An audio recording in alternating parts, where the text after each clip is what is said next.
Can you dig it? Can you dig it?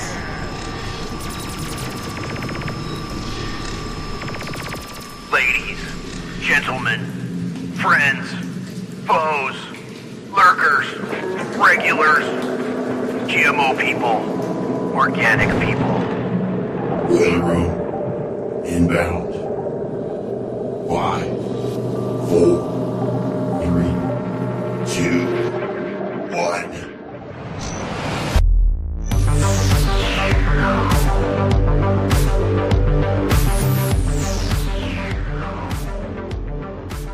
All right, ladies and gentlemen, friends and foes, lurkers and regulars, welcome back to the Boiler Room. This meeting of the Social Rejects Club is coming to you live over alternatecurrentradio.com this August the 14th of 2025. I'm your host, my call sign's Hesher. I'm Brian McLean, broadcasting live out of Central Texas.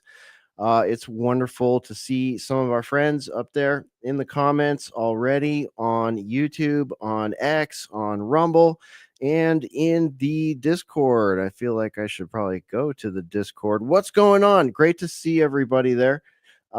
We've got a great show lined up for you tonight. Got some good friends and colleagues here with me, and what a strange week per usual. I don't know about you, but I'm finding the socials, the current events, and the power politics to be disinteresting. I am very disinterested in them this week. Every time I look at X, I see the Eurofed, no Eurofed argument happening over you know who's and you know what's and all the stuff that is just normal now, I guess. So that's kind of bored me a little bit. Definitely seeing a lot of stuff about surveillance and robotics and AI. I mean, that doesn't go away, and that kind of remains interesting each week for the most part. So definitely seeing some action in Washington, D.C. A lot of big talk about cleaning up the streets and all that stuff. Yep, look, we're already getting comments about the surveillance. Let's see. Jason says, if the surveillance state wants to watch me be a fat, lazy American consumer listening to heavy metal all the time, I guess it's their loss. Well, it's all our loss, my friend, because we're all paying for it through that tax system that they've got set us up here. But yes, just think about the wasted power, the wasted water, the wasted effort, the wasted man hours. It's just like, really? You really need to be able to surveil everybody? Okay. Number one, it's not constitutional. Number two, none of us voted to do it. Number three, don't see you saving a lot of lives with your surveillance. See you collecting a lot of data, and we all know what that's for. All right, well let's say hello to some of our friends here. It looks like we may have a trickle-in effect tonight. Let me get the Ruckus among us here. Ruckus, what's up? Welcome to the Boiler Room. Holy moly, what is crappening? A lot's crappening. I have no idea what's going on. What year is this? What day is this? Who's president? Let's start there. I can figure out what year it is if you tell me who's president. Who's president? I don't know. George Bush? I'm not sure. Okay, so it's, oh shit, which one? That's not helping. The second one, I guess. The second one. Okay, which term? All right, see, I'm so confused. Well, probably the worst of the two, which we all know which one that Whoever was. it is, they're probably incredibly popular with their base, I'm sure. Anyways. Now, obviously, it's Trump, but we could say which. Wait a minute, we've all been here before, haven't we? Yes, we have.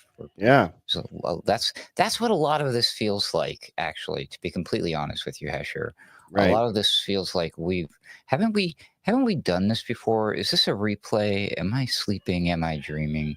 What's going on? I had some fun earlier on a Facebook post, and then I'll let you get to the other people. But I just had to share.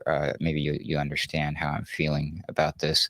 It was from one of those popular follow the Facebook page for boomers, which like, hey, they share like happy, inspirational, motivational things, and if it's humor, it's like family friendly level humor. So they said, the single worst movie you sat through, hoping it would get better, but it never did. I had to be a little jerk, and I said the first 7 months of 2025 under Trump.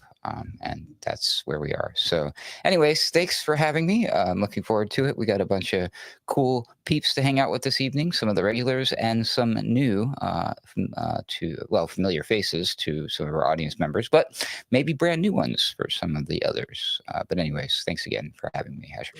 Yeah, man, great to see you. I'm kind of with you. I alluded to that on the way in. I'm not super up to date on the news this week because it's been very uninteresting, and I've been doing things IRL. But nonetheless, we always find plenty to talk about.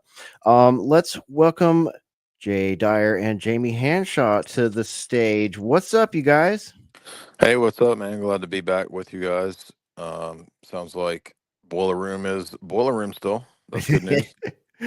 That's right. The dude abides. We maintain the course, my friend. And wow, it's great to have you both. Jamie, hello to you as well. Hey, how's it going? Very good, very good. Glad to hear both you guys' voices tonight. It's been a minute since you've been on the show, so we're very pleased that you're here. So we're going to talk a little bit about technocracy tonight, you guys, and of course, whatever else floats our boat. But police state stuff, technocracy stuff should be fun. Let me grab Spore real quick. Hopefully, Spore's ready. She's running around doing stuff in the background, joining us over audio tonight. Spore, are you there? How's it going? Hey guys, I'm here. Happy to be here and happy to have Jay and Jamie back, and always love having Rockets, of course, and excited to meet Sam Chaney. Yeah, well, we're glad to have you as well tonight. You've been somewhat scarce in the boiler room, and people keep asking me, where's Spore? When's she coming back? So I'm glad you're here with us tonight. Now, Spore, if I may I introduce the icebreaker for you? Yes, please do. All right, so this is one I came across on my just doom scrolling around on the YouTubes, and I thought it was something I'd like to get all of my friends here in the boiler rooms take on. This is to do with a company called Guardian Angels. Anyone feel free to ask me to pause as we move through this. I probably won't play the whole clip. You'll get the picture real quick here, but check this out via Fox. A Texas-based company called Campus Guardian Angel says their high-tech drone system could make your child's school safer by being able to confront an active shooter in just a matter of seconds. Here to tell us more is the company's founder and CEO, Justin Marston. And Justin, you say this is like having a SEAL team in the parking lot ready to defend your kids. I don't know what parent would not want that. Walk us through how these drones work. Yeah, so we put them in the schools ahead of time in charging boxes. And if somebody presses a button or alerts us from the school, our job is to respond in 5 seconds, to be on the shooter in 15 seconds, and to degrade or incapacitate in 60 seconds. So we have a central team that's flying them over an encrypted channel on the internet. But because they're already pre-staged, they're kind of like a sprinkler system that you already have there in the school that can put effects on that threat immediately. I mean, you mentioned the timing of this, and I'm shocked by that, how quickly you can do it. 5 seconds is the amount of time you need to connect to a school from your central station there in Austin, Texas. When I hear that, when I hear you can disable this person in sometimes less than 60 seconds, I think to myself, that is way quicker than even the fastest police can get to a scene. And that's going to save lives, Justin. That's right. Yeah. I mean, in mass shootings, most of the shooting happens in the first 120 seconds. And actually, the majority of mass shootings are over before law enforcement arrives on the scene. And so it's really similar to the sprinklers. You know, you've got to be there already. And in some of the joint tests we've done with schools, even when law enforcement's on site, we still get there a minute before law enforcement can get there, just because we're staged throughout the building. We can run, we fly really fast, similar to like, again, a sprinkler system. As soon as you press the button and water runs through the pipes, it's already doing its thing. And it takes a lot longer for a fireman with a hose pipe to get there than a sprinkler system that's already set up. All right, I'm going to pause it right there. Jay and Jamie, I don't know if you guys could see the video on that or not, but for anyone out there that's only listening, they're showing these drones just like crashing through the double pane windows of schoolrooms and stuff. So if they have to enter from the outside, apparently they can just breach the window. But I don't know. Pretty crazy stuff. Daily shooter program being stopped by a remote operated drone company in Yeah. Austin, Texas. Isn't that crazy? Terrifying sniper drone is what every elementary school needs. Yeah. I mean, right. doesn't it like poke so needs- many questions? Like, okay, so like, how is it going to define who the actual shooter is? Like, it's like the drone has that technology to like be able to like identify it by its teeth or its eyebrows, or I mean, like without like any sort of investigation of what's happening, like how are they going to just be able to target that perpetrator and not like Yeah, they said within 15 seconds. I don't know how they're going to know that. Yeah. like without any mistakes? Hey, what could go wrong? Also, I mean, there's a much easier non-dystopian solution, which is to have guns on campus that teachers and principals and administrators have access to. In fact, I suggested this at my university, and of course, the liberals went insane when I suggested this because they said, "No, you got to get under your desk. Stop, drop, and roll." If now we didn't have a shooter, but I'm saying if we had, they were losing their minds, and they were like, "No, you have to wait for the responders." And I'm like, "Do you think Dylan Klebold is going to let you wait on the responders? What are you talking about? This is so stupid." Yeah. Right, like waiting, like that's Can you the imagine answer? this thing patrolling your school? Oh. They're all going to try and figure out how to take it down. Like, that's the only thing they're going to be thinking about is like, what is this thing's Achilles heel? Like, remember in RoboCop, that thing couldn't go downstairs or what? Yeah. Like, the ultimate killing machine, and it was beat by stairs. But the other thing is too, like, I mean, this kind of technology is like, it's not just like that the state or government can use it, but like this is something like if somebody really wanted to be that guy, like they could be the ones with the drones, you know what I mean? Like it could be like coming from the other side, and then where does it go? It's like drones against drones, and like there's just a bunch of people that were killed as innocent bystanders. Why not just hack the attack drone and then you're the ultimate predator? Right? I mean, Exactly. is it Bluetooth? That's pretty hackable stuff. Yeah. And the first time I watched this, I was like, it's like a 4.5 minute long video. I'm not going to go through the whole thing, but the first time I watched the whole thing, and they didn't really tell me what sort of measures or weaponry this thing has on board. But I realized while I was just playing it right now on the actually here, I'll put it on the screen for a second. On the slide that they showed from Campus Guardian Angel, it says fires powder pellets. Powder pellets.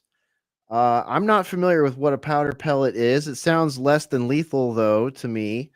So I don't know how a powder pellet barrage from several drones holds up against someone who maybe has a shotgun or something like that.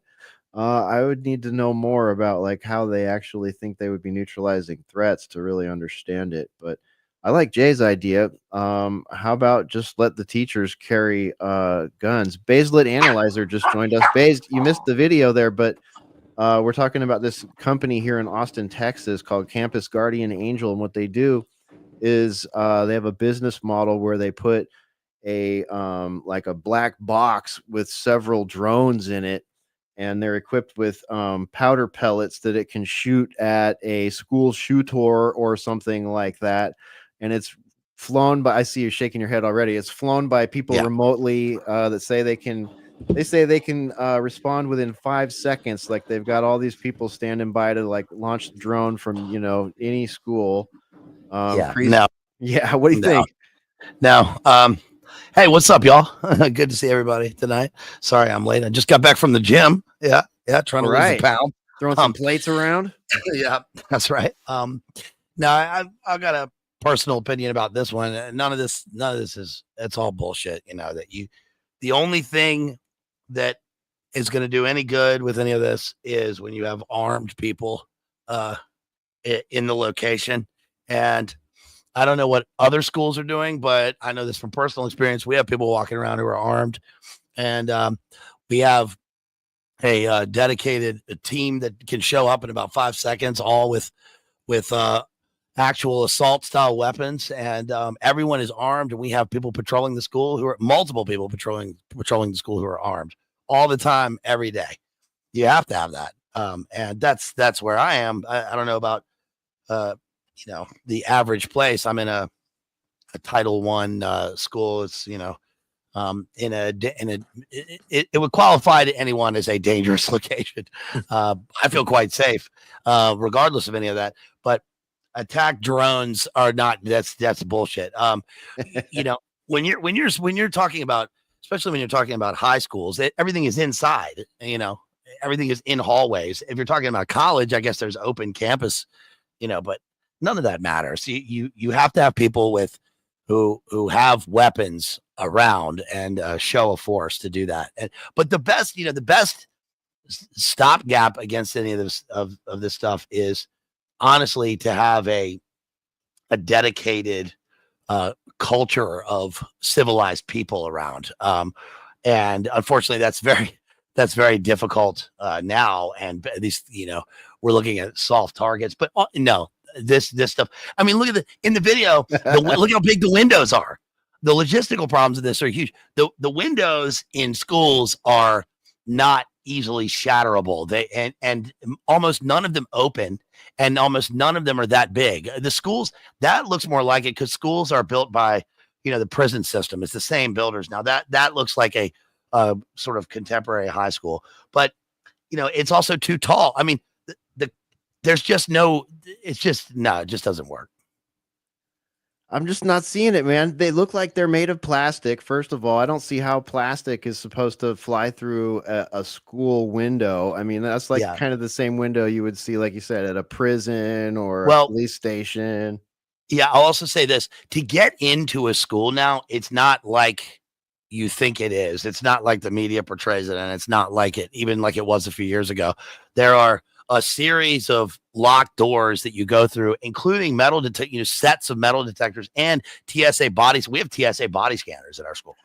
So, with people that check every part of your bag, every part of your person, that you can't bring anything in. I don't want to give away too much, but we had a kid last year who we had a guy who was out of school who walked in, and he walked into the lobby, and there was a maintenance guy who was working on the roof, like the ceiling tiles, and he had a carpenter's handsaw. And then another kid walked in, they had a gang beef, and this one guy immediately walked in, picked up a handsaw and slashed him in the neck and in the face about 17 times in about 5 seconds. There was nothing anybody could do, but it was also in the lobby before you got to the security gate. So that even if, he didn't, that was from a guy on the inside who grabbed a weapon in hand of opportunity. So, wow. Yeah. That sounds nice, huh? That is hectic. So pleasant. But that's anywhere. I mean, that's the world now. So I think our friend Media Bear has it right here. What's up, Media Bear? So silly. Those theatrics probably work really well to sell this crap. That's kind of what I'm thinking too, man. This seems like a big Cylindra style grift. Yeah. I'm sorry. I don't see this. This is a government grant that somebody was given, and they're looking to spend the money, and they know somebody that they can connect with. It's just money being spent. But the real solution to any of this stuff, and probably including college, is the first step that anybody should take is to completely ban phones. Phones need to be, and I used to not think this. I thought this is sort of a boomer mentality, but we're at a point now where the detriment that it's caused to anyone in any learning environment of any age is so bad. Things are so bad with phones.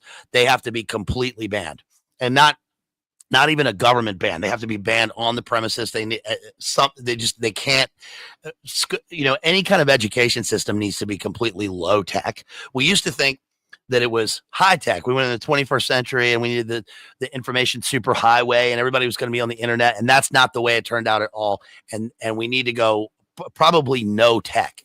We need to go back to pen and paper writing research papers is the only thing that would compete with anyone else. And that would, that's a stop in terms of safety. So.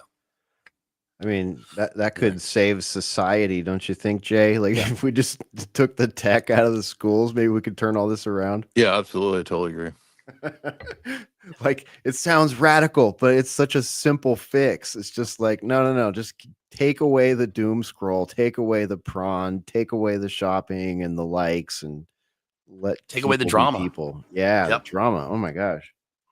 What percentage, BLA, what percentage of drama among student classes do you think is started on social media now? 100%. 100. Yeah, 100%, no doubt. Hey, 100, yeah, 100%. 100% of any kind of drama, whether it's gangs, whether it's actual gang violence, or whether it's people with a beef, or whether it's, and that includes parents. I mean, parents are in on this. And everything's completely falling apart as far as that goes. And people like to say that things start with the parents, but it's gotten really bad over the years with this. Just like, you would say, I mean, I would say 100% of kids smoke weed, 100%, 100% of drama is caused on social media. I mean, it's sort of all or nothing. Wow. Yeah. I never went to high school, but I think I didn't miss anything because social media seems like high school. Like everybody is just like trying to be popular in a fake way. Yep. And accusing people and sleeping together. I mean, I'm reading this thread. I'm not going to say anybody's name or anything like that, but I'm reading this thread about the alt-right, and it's like Days of Our Lives, and I can only take one installment at a time because I'm like, who slept with who now? I'm like, what on earth is that is driving me crazy this week. Like, all that stuff going on is just like, oh, please make it stop. Like, where are we in the timeline? We're going to go back to all this stuff now. And then it's I don't even know where we're headed right now as a media and as a people that pretend to care about politics or something. I mean, for me, Jamie, like, you're exactly right. From my experience from high school, everything was fake, and it was all about drama. It was like all drama, and like even me, I was a very good student. I got a 4.0 most years, or somewhere close to that, and then I would go out and rave every night. And like it was like I was faking it. And of course, like, I mean, I got good grades, like I knew how to do it, but like, do I remember like what I was supposed to be learning? No. Like, it was just like the whole experience for me was fake. Yeah, so Jay got invited on a pretty big show, and our friend Courtney also got invited on a pretty big show and had a similar experience from where the producers were like, we know you're really smart and in good faith, but that's not what the audience wants. They want to see you smash and fight and argue. And That's not what they said. They well, just said to be. he- They just said to bring the heat. yeah. That's all they said. So they said bring the heat to him, and to Courtney they said we just want arguments. So it's like Jerry Springer. But What is it called? one's Jubilee. I mean, Jubilee is the difference. Every argument's only 2 to 3 minutes. And Jamie's talking about my 2 times on Piers Morgan, where the producers are like, bring the heat. Yeah. But I think it's the same in that on Piers Morgan, you only have about 2 minutes back and forth as well. But you're going to have an hour-long discussion, whereas Jubilee, only one person is going to run up there and hit the thing and do the 2 minutes with whoever's in the seat or whatever. So they're very different styles, but it's still kind of the same drama-based stuff.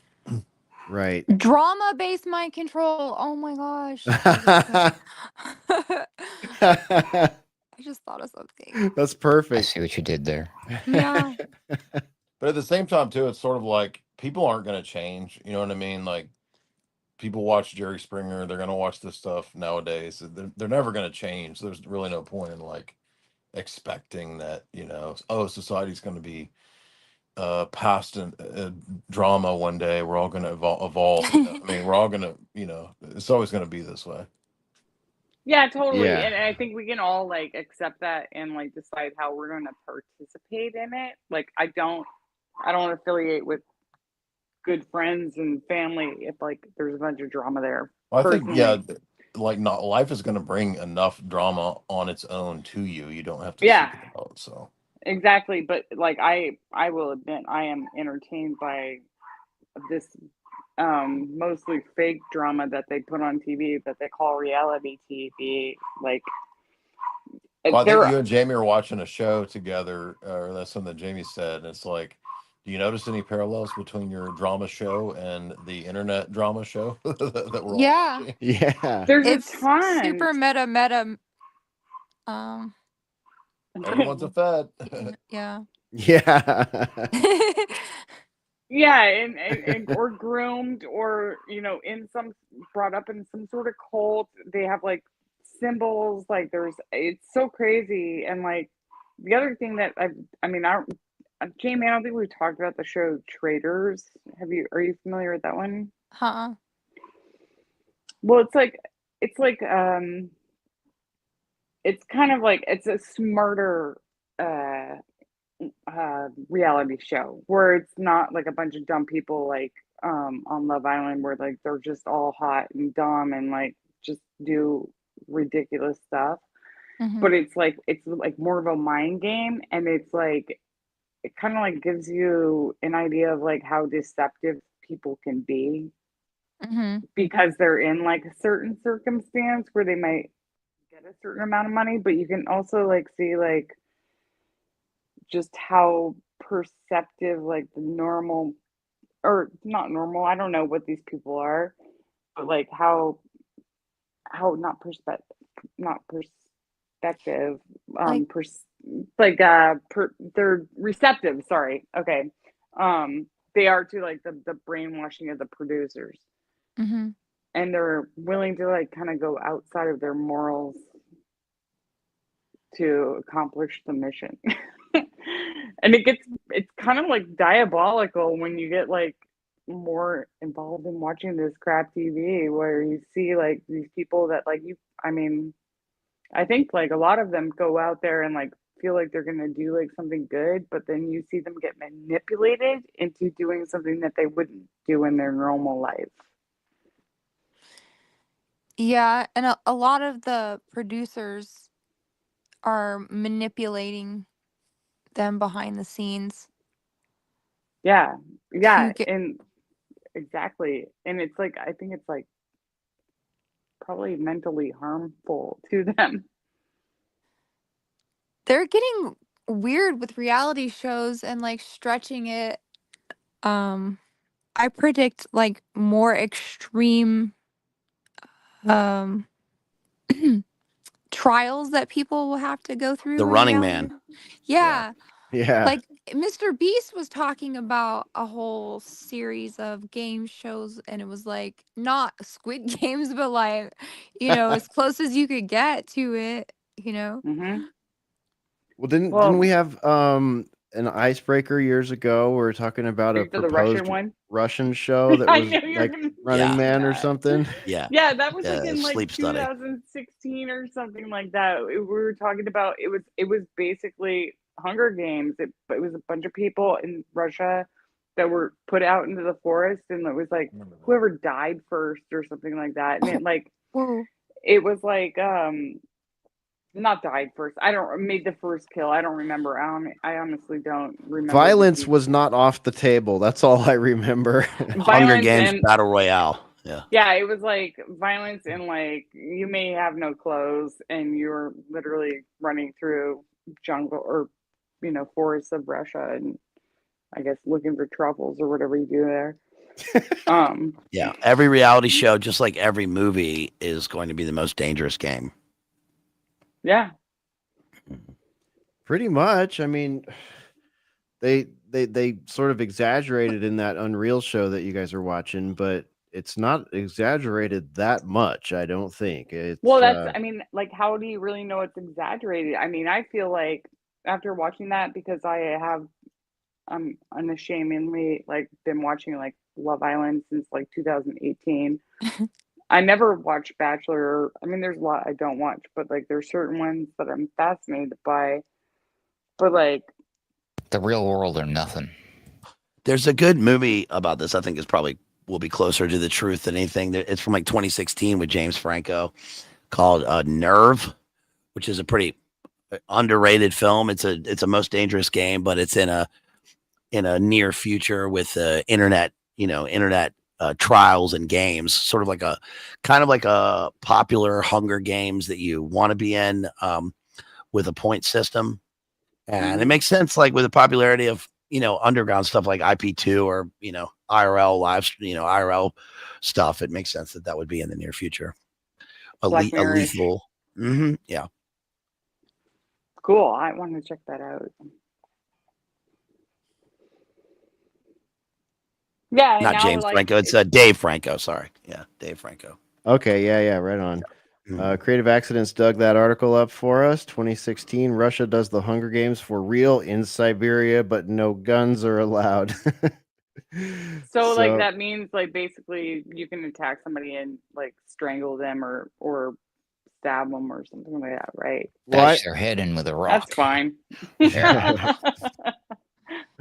Do you guys remember that movie Gamer with Gerard Butler? Yeah. And his job was to be hunted or something like that? Right. Yeah. Yeah, he was I think he was given the opportunity to get out of prison by being in the game, just like in Running Man. But except for Running Man was a military psyop made into it. We're going to see this crap happening here in the name of like, hey, you don't want to get deported to where Guantanamo or if you're an illegal citizen and we caught you, you don't want to be separated from your family and your 12 kids. Participate in this insane reality show contest that you could probably die. But hey, hosted by Steve Harvey. You might get your citizenship passed. We'll give you the gold visa. Who wouldn't want a gold visa, right? Yeah. Well, speaking of gamer and there's like, and technocracy, you said was the subject, is like there's this thing called Game B. Have y'all heard of that thing? No, do tell. New to me. So we've been talking with Courtney Turner a lot about this, and it's like this think tank. So Game A is a reality, like where we live right now, and it's unsustainable, and they don't like it, and we're too stupid to rule ourselves. So we need this like alternate reality, this Game B. Man, I should get my notes and turn the light on because it's just like so much. Hold on. Here. Talk to Jay for a second. All right. Yeah. So Jay, what do you think, man? We're going into Hunger Games here or what? I never actually got to see this show out of Russia. I remember when this came up on Boiler Room. I've not seen it. I'm surprised that we haven't seen more of that, but I think people are preferring to be so immersed in the virtual that they would not opt for the reality stuff. So I don't even know if reality shows will continue, if they're not going to just die out due to people immersing themselves in the virtual. And I also think something that you and I said maybe a year ago on a Boiler Room, we were talking about the possibility of AI and how good it's getting and deepfakes and all of that, that I think maybe they are going to flood the internet with all this crap and essentially destroy it from within. And then they'll say that we have to in some way prove our identity in order to use the internet, which seems like that's kind of what they're already doing right now with the age verification that's going in everywhere. So I think that's going to be tied into the coming days when AI will be so proficient that we won't know what things are fake and are real. Right. And so the internet's going to be basically blown up, and then you'll be forced to be tracked and traced and have an ID to sign on. And then you'll be offered some kind of virtual thing to live in or something like that would be my guess. Right. Yeah, that conversation has come up many times since we had it, and it certainly feels like it's holding true. I Well, I mean, don't know. Did you guys cover the age verification thing that's rolling out everywhere? which aspect? I mean, we've looked at Real ID and we've looked at some of the YouTube and Spotify were the YouTube. ones that were big in the news in the last Yeah, few weeks. they Right. started asking for people's IDs. Yep. But I think this is going to be, they're going to try to push this everywhere under the guise of protecting kids, which obviously they don't care about kids. They think about Epstein, right? Yeah. But I think that's a backdoor to verifying and tracking and controlling. Right. Hesher, I think when we were doing the TNT stuff, a lot of us and some of your guests and whatnot were very keen to this wait for a while. We were all concerned about that. I know I was mentioning this in reports I was doing. So yeah, it's just, I mean, like, we all kind of saw this coming, but yeah, here we are, I don't know. Right. Like people now we're like looking at entire fields, like job fields, and going, oh, okay. Like even like we covered that Microsoft article from a couple weeks ago where they're talking about the 40 jobs that you need to be the most worried about, and the 40 that are somewhat okay for now, ... And it was just like, holy crap, You mean like AI taking them out? Yeah, like to be worried about AI encroaching Like AI, and it was clerical stuff, or what was on there? It was like doctors, lawyers, clerical stuff, marketing stuff, programming, so much for learn to code, like pretty much all of the white collar stuff you could imagine, and then It's pretty much everything. Yeah, Pretty much right. everything except for trades. But then that's Manual where it got trade. disingenuous, because the report was coming out even as insiders and everybody understands that robots are going to replace all those jobs, that article was listing, courtesy of Microsoft, that is going to be safe. Oh, you're going to be fine if you work on cars or you're a delivery driver. No, you're not. You're screwed. just not as fast.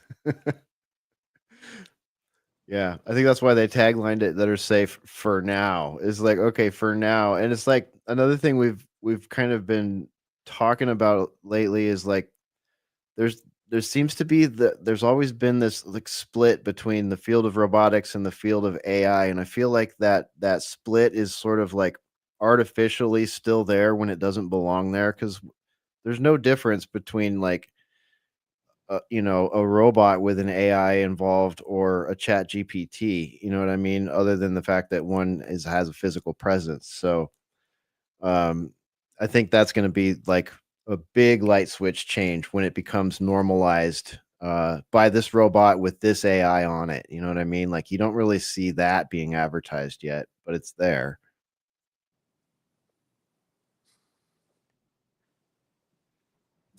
So let's see. Game B. Do we have our notes and Yeah, the she has lights some notes. on? And all Yeah. right, hit So- me with it.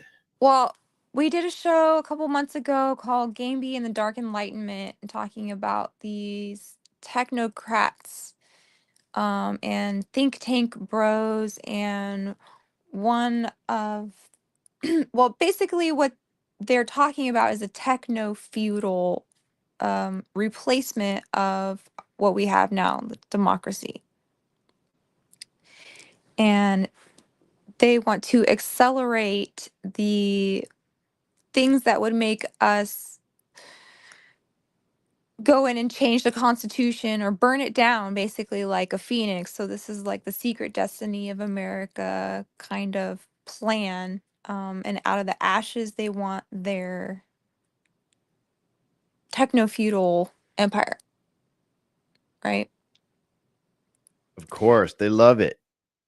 And so you've got the major players, you've got Elmo and Peter Thiel, and a lot of this stuff is based on Elmo.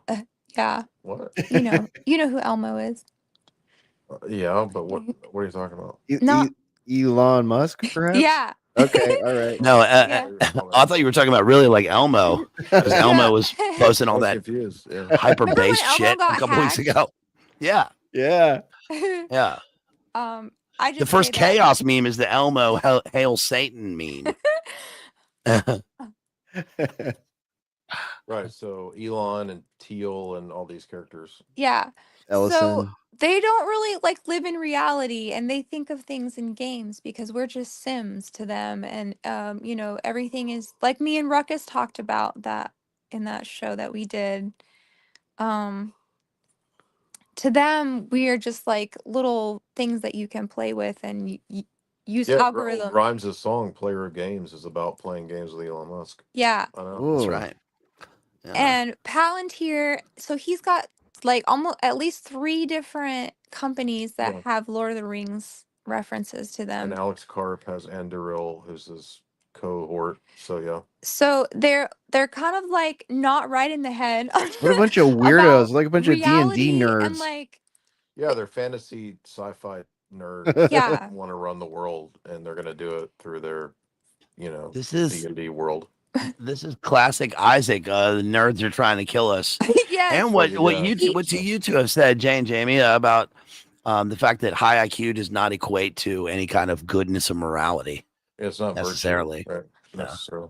Yeah, and he did a whole 5-part series about Nick Land and their like occult Nihilism and techno-paganism Oh yeah, they love that. basically, and like AI and stuff. So yeah, Curtis no, Peter Thiel is the Lord of the Rings geek, and then you have that guy who wrote the sci-fi Barr, William Barr, and Mhm. Donald Barr, his dad. He wrote that sci-fi book about like intergalactic sex slaves, Yeah. right? And Yeah. he was friends with Jeffrey Epstein, and he Barr hired Senior recruited him for the school. yeah. Right. This is all something, you know, I remember something you guys said on Boiler Room years ago, which was that what was going to equate to the X-Men school, the mutant school, was going to be the superpower of neurodivergence. So that there was going to be a weaponized autism. And Yep. it seems like that John Nash seems like the patron saint of like one branch of these people, a damaged, dissociative guy, wargaming as the father of these Well, kind that of whole nerds. movie, The Accountant, with Ben Affleck, is premised on essentially that these neurodivergent people are, have evolved beyond emotion, and so Ben Affleck's a hero because he can assassinate it, at will, and he feels no emotion or no remorse. So he's superior. That's the whole point. Right. That's X-Men First Class too. Yeah, exactly. Yeah. Like your trauma is your superpower. You mean New Mutants, not First New Class. Mutants, yeah. Yeah, that one. And like the Beast, what was that one with where he turned into a beast at the end, James McAvoy? Oh, Split. Split, yeah. Split. Yeah, and so they talk about that too. That was a Shyamalan movie, right? Can I give a personal anecdote for this? What they're looking for here. I taught a student years ago in a gifted class who took the ASVAB test, the military test, when he was a senior, and he scored so high. He was heavily autistic. And he scored so high on it that the Air Force came and visited him personally and asked him if he wanted to be involved with drones. And I'll never forget his response. His response was, "Yay, I'll get to go bomb a wedding." And they said, "Perfect." Yeah, I don't know if you guys have seen Alien Earth. It's pretty awesome so far. The series on FX, that's the Alien universe. They've released 2 episodes to much critical acclaim. It's the first time anybody's really been excited about a TV show coming out in a long time with 99% positive reviews or whatever. But they chose like a perfect tech dork. He's like the future trillionaire. He's the competitor to the Weyland-Yutani Corporation. His company's called Prodigy. Oh, but cool. they chose this like perfect 20-year-old like just know-it-all. He fits the archetype of what Jamie's talking about, because Zuckerberg. yeah, he's like worse than Zuckerberg though, because he's like 20 and he's better. He thinks he's better than everybody because he's this neurodivergent sort of high IQ Final Fantasy dork. But he's totally ruthless and I don't know. Has anybody watched Alien Earth? I haven't seen it yet. I've been wanting you're to. gonna love it. It's awesome. Yeah. Oh, okay. Well, this is exactly illustrating my point. So the Earth is split up into these like Corporations. neo-cameralist city states. So here's the Yes. big words that they pull out in the think tank, and I hate it when they use all these freaking words. I don't know what they Well, mean. this is I what have we've to been look it talking up. about Boiler Room forever, which is the big mega cities, the mega smart cities. Yeah. But in the Alien story, what they've done is they've written it to where basically in the future it's like 2100 or something. But Earth is basically not countries anymore; it's 6 corporations. So there's 6 corporations that are like divided up as countries that are vying for control, and this one is going to be the story of how the other corporations lose, I think, to the Wayland Yutani Corporation, which I think becomes just the Wayland Corporation. So it's the apotheosis of the big monologue at the end of Network that we covered. Yeah. Oh yeah. Wow, Yeah. crazy. And to do all this first, they have to though like make the West seem like it's been degraded, like West is so bad and Western women Well, the are so idea, bad. the idea is that elections and so-called democracy and equality and fairness and constitutional rule of law, all of that is fake and gay, which it kind of is because it doesn't really exist, but everybody sort of thinks it does because they believe in this mythology of democracy or whatever. And so they might be right in that critique, but then their answer is, oh, so let us be, these sort of Dungeons and Dragons. We'll be the dungeon masters of your reality. Yeah. Literally. Oh man. This is not what we had in mind when we were watching Revenge of the Nerds when we were kids. Exactly. So But then a lot of this stuff is funded by Epstein and Epstein companies, and they get even weirder because they want to make space babies with their DNA and seed like intergalactic dynasties like Mormons. Hugo Drax. And so like how do we get from, Doge is going to clean up the Federal Reserve or whatever, and maybe our taxes lowered to now it's just like a new porn girl every day. Like this shows you that the G.I. Joe cartoon from the 80s, Cobra Commander and the bad guys were not like military people. They were nerds who founded a global villain system. I guess that's what Cobra Commander is. He's a nerd who got power. Yeah. Hey, we got Sam Chaney joining us. Let me pause you for one moment there, Jay and Jamie, and welcome Sam to the Boiler Room. Sam, how's it going? Hey, good evening. Good evening. It's great to have you with us. Thanks for hopping over here after already being on stream tonight. That's wonderful. Trying to get it done. Yeah, well, So you're hopping in. We're talking about technocracy here. We've got Jay Dyer and Jamie Hanshaw up there in the Nick Cage Square, and Jamie is telling us about this concept called Game B. Do I have that right, Jamie?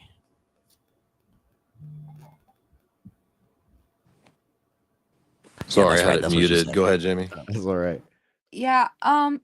Game B for, I don't know. Buttholes. Boner. It's like a seriously, because that's what we're talking about. Like Doge, I Beta. follow the Doge people, and every day it's just like the last thing I saw come out of them was a AI babe walking down the beach in American flag bikini. I'm like, this is what. That's what I'm talking about. America. My taxes are. The guy got beat up. Doge guy got beat up, and now we have a martial law in DC.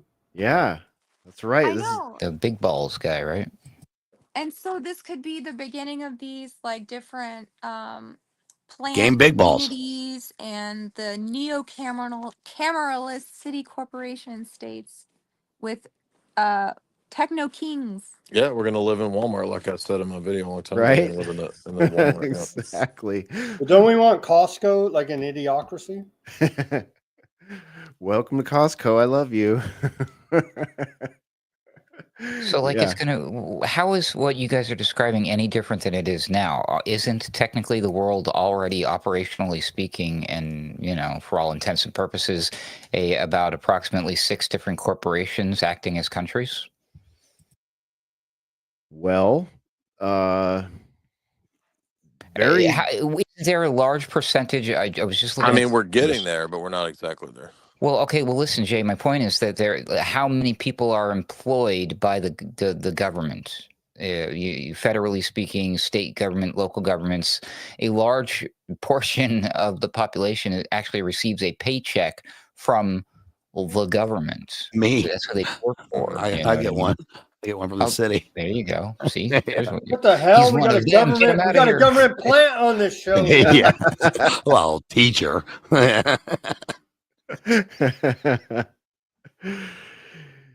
Yeah, I mean, there's that old argument that exists in alternative media too about, you know, the Act of 1871 and America becoming a corporation. Like you'll meet people along the path that are, you know, straight up like, yeah, brother, you got to learn how to take your sovereignty back. You got to print out all these documents and make sure it's all in full caps lock, and, you know, print this out. Sovereign citizen. I don't talk to cops. Yeah, I'm not driving a car. I'm a passenger in a motorized vehicle. Yeah, I went down that rabbit hole a long time ago and learned that all that could be true, but yeah, like you say, the cops, they don't give a damn. They really don't. The court, they don't give a damn. So go scream you're a sovereign citizen, and they'll probably shoot you. Yeah, they killed that one guy. They killed the sovereign citizen, like the original guy. Yeah. We've met some people before. Let's see what happened there. Oh, we got Jay's Nuts with us. Okay. So I was like, what happened? Who's this? Who's invading the show? But yeah, we know someone who's done that whole thing and ended up in, well, a lot of financial trouble. Put it that way. Yeah, it looks good on paper. And they may be right, you know, like Sam said, that they technically, legally appear to be right, but you know, it's only going to work in, like, you know, various counties in Idaho, probably. I mean, we deal with the cops don't even know what the damn laws are. You know, I mean, they run around. Look what they did during the P word. Actually, it's safe to say all this stuff now. So, but yeah, during the pandemic, when they were doing the whole like, hey, the mandates and the face mask. I mean, people were like getting quite aggressive. I mean, look what they did to the pastors who decided to stay in their churches. Look what they did to the barbers and the hairstylists and the gyms who decided to like, we're staying open, buddy. And they're like, no, you're not. Like, they don't even understand the anything about the current laws. In fact, I would suggest that most of the citizens don't either. You always learn, like, you know, all these bizarre rules and laws and things. I mean, we could all be breaking laws all the effing time and not even know it, you know? So I don't think we live in a society I don't think we're quite ready for the sovereign citizen thing. Maybe 20 years ago, we could have gotten away with it, but I think we're past that point now. Yeah. I don't know. There's plenty of people that have said on record that that's kind of the whole point of the way the modern legislature works, right? People that, those that work in certain agencies who have made comments like, you know, everybody breaks 7 laws per hour or something like that, you know, and it's just a matter of, you know, where the eye of Sauron wants to focus. We know Congress doesn't even read the laws that they pass. Yeah. For Congress, the lawmakers don't even know what the law is because they don't even read it.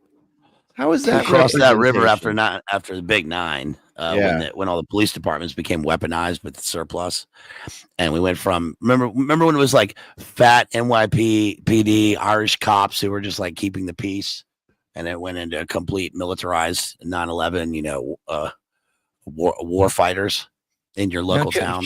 Just yesterday, based, I was on Weaponized News with Sam Chaney. Shout out to Weaponized News and Sam Chaney. But you played this clip yesterday on the program, Sam, where there was the police officer speaking with the National Guardsman, and the National Guards was just in the traditional, you know, what's that, the camouflage, what's that uniform called? Desert fatigues. He was in his fatigues, right? And so he's a soldier in his soldier uniform, but the cop standing next to him had the shit, Hesher. He had more shit than you got. Like when you're wearing your cosplay gear, this guy knew what he was. I'm like, that guy looks like he's the military force. That was the cop.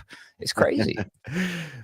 No, the amount of federal funding that they get and even international training they've, Every you know, town parade where I live in a suburb of Fresno, California, Clovis, California, small little town over here, like 100,000 population. Anyway, we got the MRAD tank. They every parade, like last Christmas parade, and everybody cheers it on. I'm like, that's militarized police in your street, and you guys love it over here so much. I just don't get it, man. I don't get it. Like, they don't need that stuff. And half the time they pull them out and use them, it's just like, what is this gross display of force here? You know, you guys can't. So many of these things could be done with phone calls and lawyers and de-escalation, but it's like, no, they get the federal money, they put those things to use, they get more federal money the next year, and it's just a self-licking ice cream cone that leads us to situations like we're seeing in DC now. And isn't it funny? I think they're gonna clean up DC. They are gonna go ham in DC. They're gonna clean it up, and then they're gonna use that as like their Giuliani moment to go, look, see, it is doable with a vast panopticon and surveillance machine and artificial intelligence and autonomous vehicles and robots and doohickeys. But what are they doing with all the homeless junkies? What are they turning them into Soylent Green? Like, that's my question. Because they said you got three choices: jail, rehab, or mental institution. And what if you don't want to go to any of those? Then they just turn you to Soylent Green, or what? What is up with that? Yeah, ship them all to California. We got enough over here, man. I know, They dude. get the shots of powder from the drone. Yeah, send them to El Salvador. Yeah. Yeah, just deport them to another country. I mean, I wouldn't be surprised if they started deporting people to, like, floating prisons in international waters or something just to get them off the property. There's like almost 400. I just reported on it a little bit ago, like almost 400 of these immigration detention centers now, i.e. FEMA camps, live all over the place here now. And so maybe just throw them in there with some illegal aliens. Who knows the difference? They don't have ID anyway. Alex was right about that. Yeah, well, yeah, true. Especially if they got a black bag over their head. You have no idea who those people are that you see being dragged out of their homes down the street, huh? Yeah. Whoops. Jay, have you heard anything about this alligator Alcatraz? This conversation makes me think about this alligator Alcatraz thing. I saw an interview with the first lawyer that made it into alligator Alcatraz, and she made it sound pretty nasty. I don't know much about it. I was on the quartering, and he asked me about it, and I was kind of stumped because I didn't know anything about it. But I heard them discussing it and talking about, people were theorizing that what if it's used for American citizens eventually down the road? I wouldn't be surprised. I don't know. Yeah. I wonder if they're using the same facility that they used to train Henry Lee Lucas in the Hand of Death cult. Remember that was in the other Everglades. Remember that Wayne Williams guy, the serial killer in Atlanta, said that he was also trained there. That's right. Right. It's weird. There's like this infatuation with, like, old school, like almost medieval American imprisonment and moats and, snapping creatures and, and they want to bring Alcatraz out of the mothball. Like, are you kidding me? Like, the actual Alcatraz, like that seems like such a PR move. Like, I have a hard time believing they're actually going to do that. I think you're onto something there, Hesher. Uh-huh. Jay says, "Bring back the Iron Maiden." That's what I'm saying. Like, are we gonna have the rack and the Iron Maiden inside alligator Alcatraz? Hey, you don't know what's in store. From weirdos that want to bring back like stoning people. Mm-hmm. Mm-hmm. And they're pissed at that dude that threw a sandwich at a cop in DC. What happened there? I didn't hear about this. I've seen that video. There's a guy, a former Department of Justice employee. Yesterday, there's a video on the interwebs you could see. He walks up to, I think, an ICE agent, some Fed in all uniformed up in DC there, and throws a sandwich at him. And they're going to throw the book at this guy now. They're making the Trump administration is going to make an example of this guy apparently, and I don't know. They may draw and quarter him or stone him or God only knows some medieval torture to set an example about you do not assault our federal police or this will be the consequences. Was he charged with assault and battery? Yeah, assault and battery. They're making a big deal about it. I'm telling you, for throwing a sandwich. I mean, and see, the only reason he did it, he felt emboldened because he's a Fed or former Fed. You would think that would actually give you a little bit of leeway. You know what I mean? This is a former colleague, a former employee of you feds. And what, like, are we going to outlaw sandwiches now? We're going to call that an assault tuna sandwich. I mean, what are we, that's less than the Bill Gates pie incident. Oh boy, here we go. Sandwich. Boom, right to the chest. 5 cops chase him down. Wow. Take this club sandwich. He's got a flamingo pink golf shirt on. Yeah, he's wearing Vineyard Vines. Don't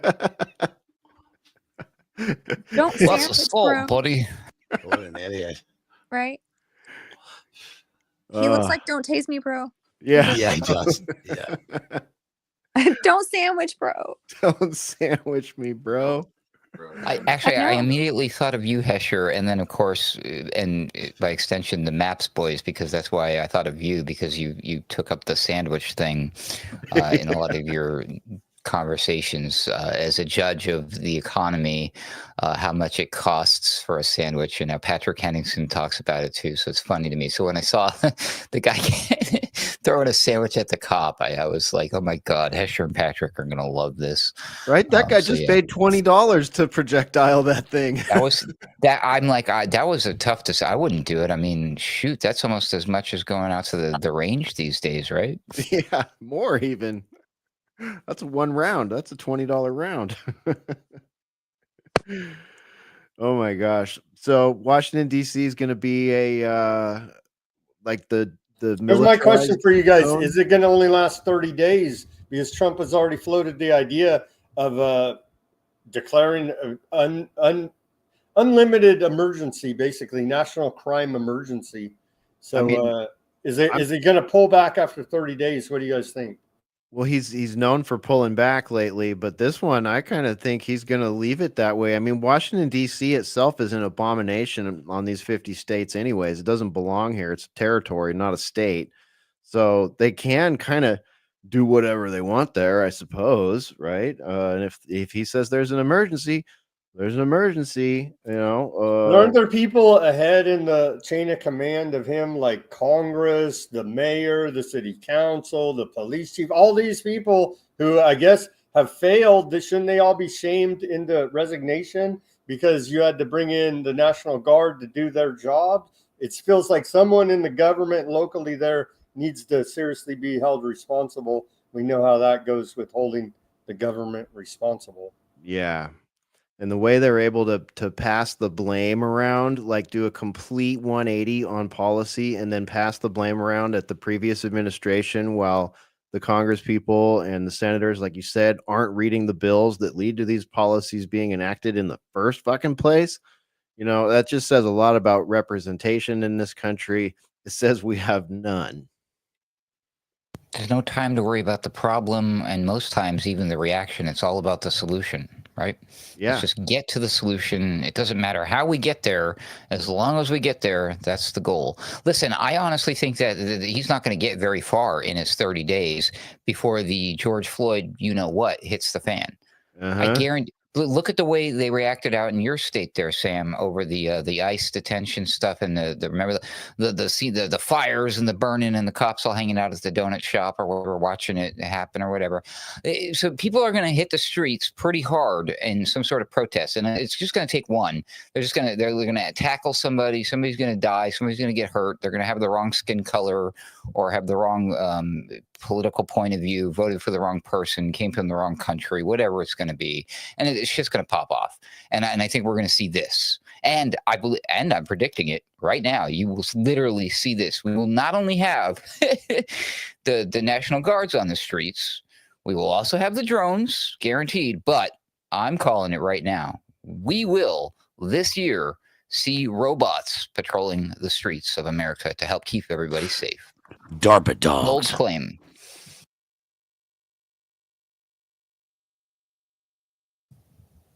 But that's my prediction. Yeah, you can see them back there behind Ruckus, sort of a combination of human and look at this one. That one in the middle is and even the bad grammar and the poor spelling on the billboards because right. Because they're going to use AI to make the billboard signs, and AI clearly can't make words. All right. We've got, so here, this is related. Thanks, Creative Accidents. Bondi fires DOJ employee facing felony charge over throwing a sandwich at a federal agent. So we'll link that on tonight's show page, which will be up at Alternate Current what Radio. you in for? Yeah. He hit the guy right in the chest. I mean, if there's one thing that your plate carrier can do, even if it's a garbage one, is make it such that a sandwich doesn't hurt you. It's the intent, Hesher. I think back to the Summer of Love, and I think about some of the things that I saw being thrown at cops and being thrown at opposition protesters. And it's just like, what the hell is going on here? And, you know, a lot of those people went to jail for many years. Some of them committed suicide, had their lives ruined, right? But here's the Trump administration, who was supposed to be the champion of people like that being attacked by the state. Not that we endorse throwing sandwiches or doing violent acts at protests, but these things happen. And it's interesting to see the Trump administration and Pam Bondi looking to throw the book at one of their own employees over a sandwich.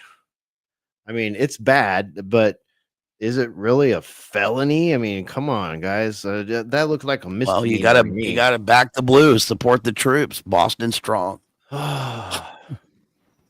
Man. Also, it was a sandwich. Meanwhile, there are children starving to death in Gaza. So, you know, insult to injury right there. Yeah. $20 sandwich. Oh boy. I don't know. Jay, what do you think, man? What do you and Jamie think is going to happen in DC to Sam's question there? Are they going to back down on this, or is this going to double down? Is it going to go till the end of Trump's term? What do you think?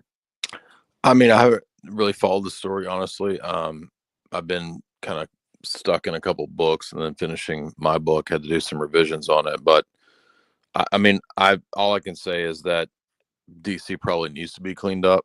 So I kind of support the extreme measures, because I went not too long ago. I mean, it wasn't like, well, let me rephrase that. I went to Virginia several times in the last few years, DC maybe 10 years ago, and it was pretty rough.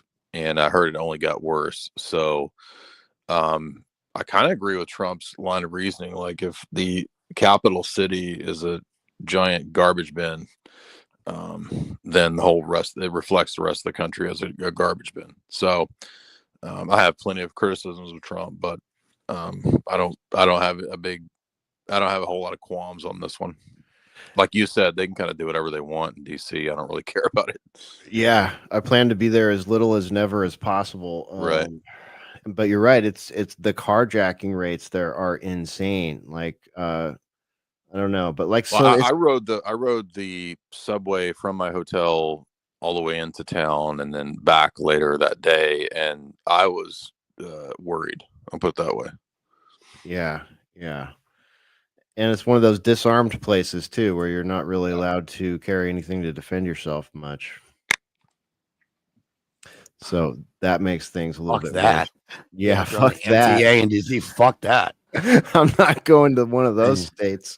No, if you're out, if you have like, if you're with your family and you're in DC or a capital city, I mean, if you're in parts of, yours not parts of Richmond that you would go to like that, but parts of Richmond, if you're in DC at Portsmouth or something, and you're not locked and loaded, you're asking for it.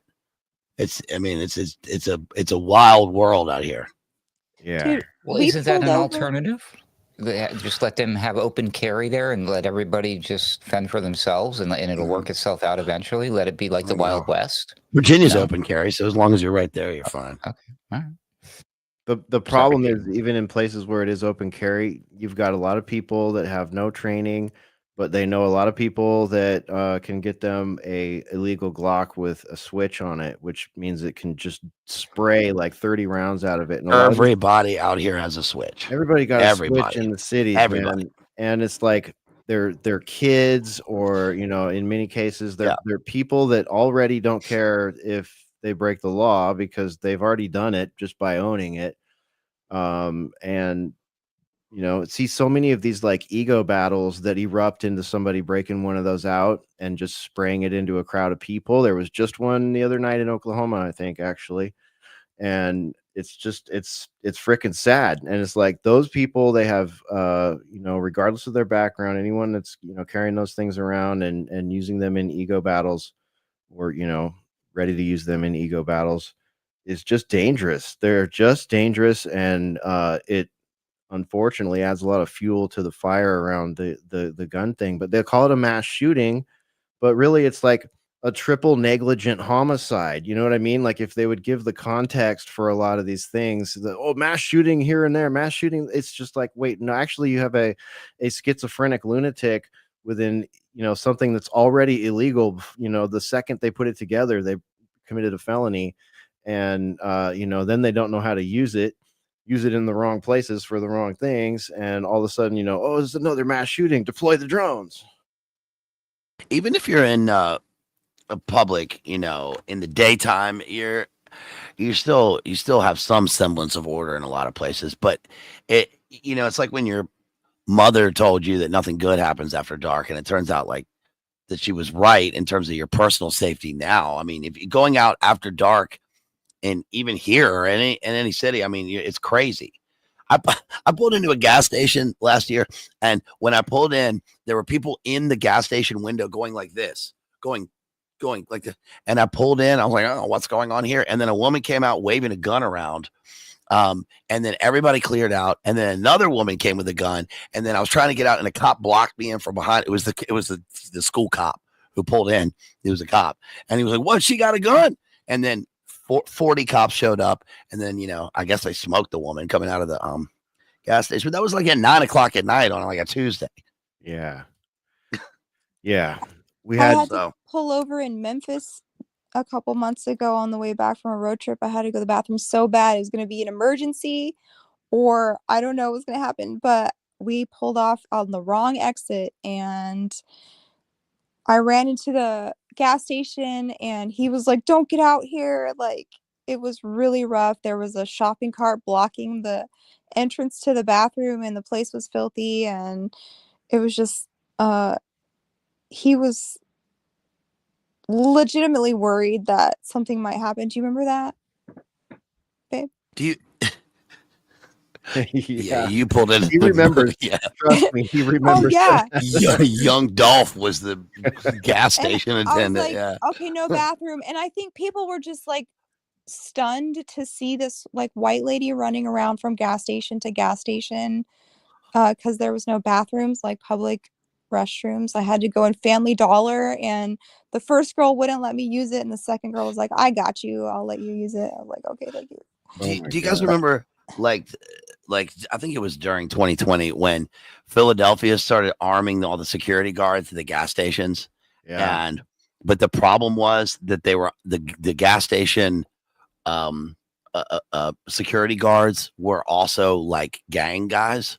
So there was a video of this guy walking into the gas station, and he was like, "Don't fuck with me," and he pulled up his shirt and he had a gun, and the security guard smoked him with he had like an AK and a Draco, and he smoked him, and you can see it on the video, and the guy goes, "Oh no," and then he reloads and he unloads on him again, and he's like, "What?" He walked into the gas station.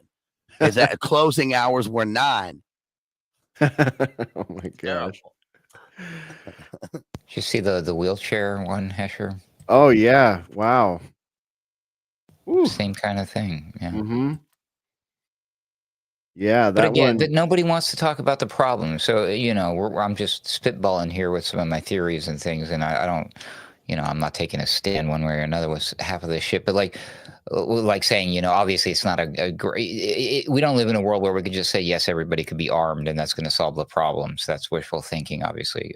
But the problem is that society foundationally has so fundamentally changed at some point, at least in the past 200 to 500 years. I don't know why, but we've become a rather wicked society all around the world in general. I mean, and I believe that again, we don't focus on the family units, morality, foundational important things that make a society that create community, that don't lead to that prevents all of these problems in the first place. And man, how do we go back to that? How do we fix that? I don't know if there's a way.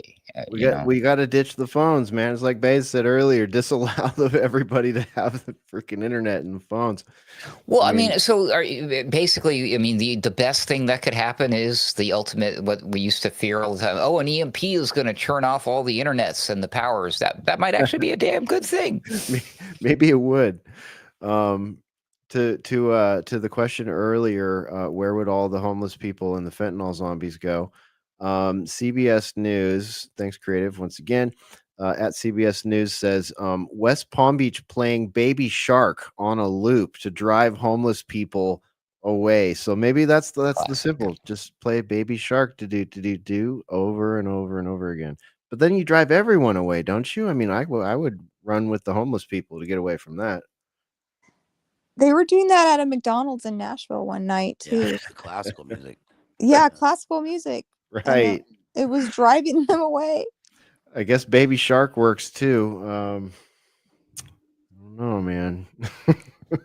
I caught a news clip from Albuquerque yesterday. Apparently, the firefighters were driving around town. They didn't get into too much detail, giving showers to the homeless with the fire truck. And I'm like, what did they do? Like spray them off with the nozzle just as they were driving past them? Like, I kept thinking of that scene from that movie, UHF, with the fire hose, right? Yeah. Conan the librarian.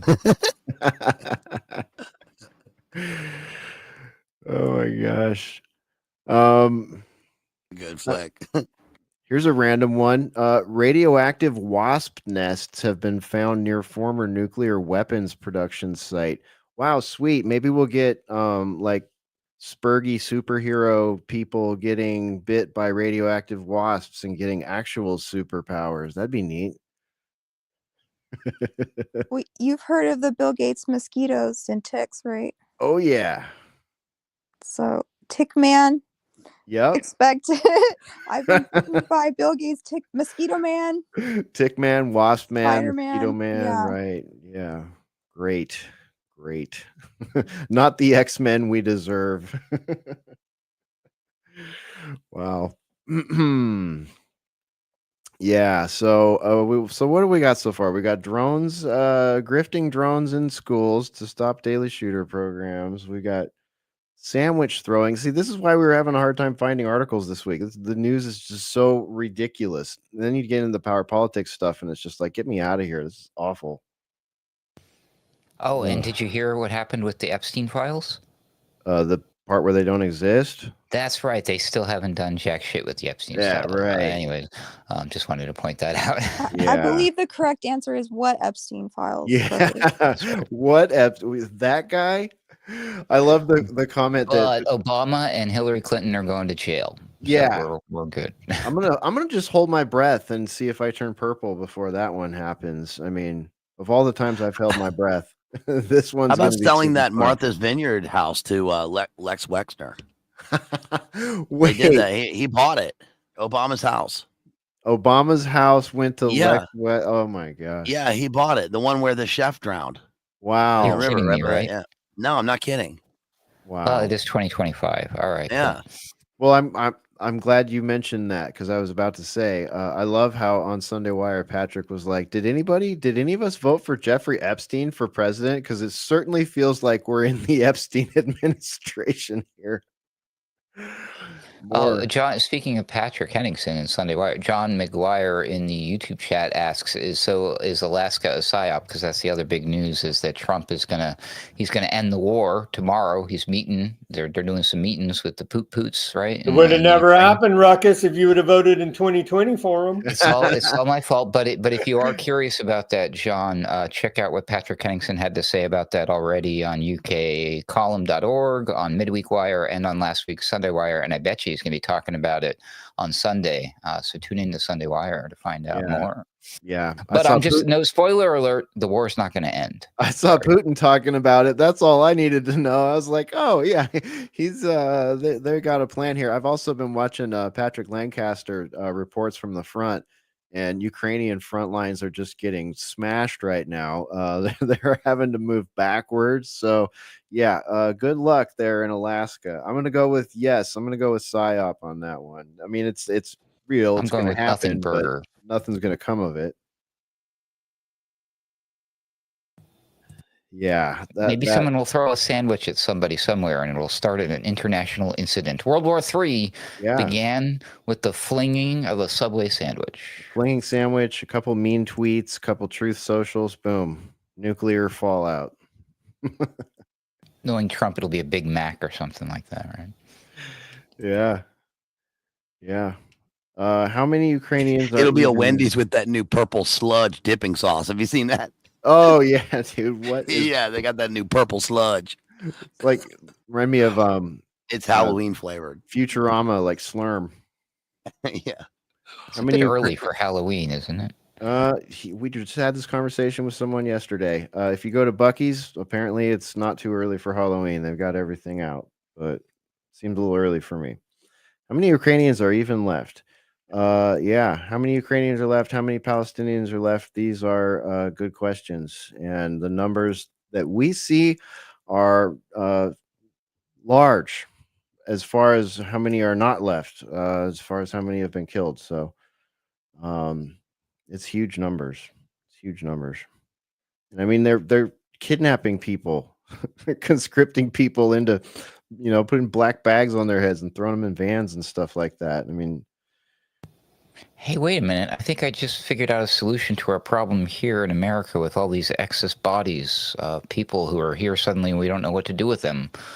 We ship them out to go serve for the Ukrainian forces and the IDF. You've been volunteered, son. Yeah, here's a broken Kalashnikov and 3 rounds. Good luck.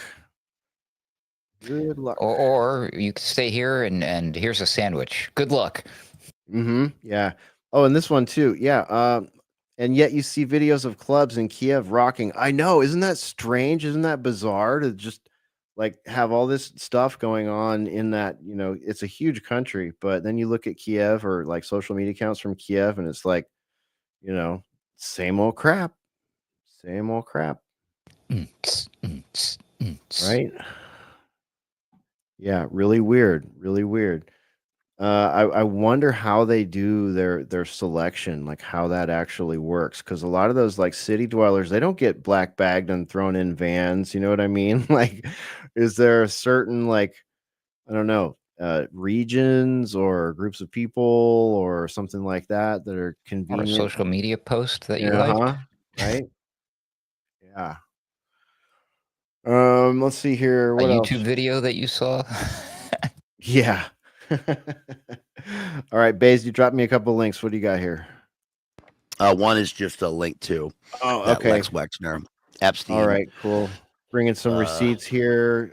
We'll have those on the show page. There you go. Billionaire ties Jeffrey Epstein nabs $37 million Martha's Vineyard home where Obama vacationed. I find it interesting that Fox will even put that up. Fox is so gross. Like they'll put that up and ride on the Jeffrey Epstein outrage, but they won't do any big exposés on it, But if they can slant the headline toward Obama, they'll slip on in there and ride that. They only care about the Obama angle. They're not, anything that is anti ZIO, they're not gonna deal with.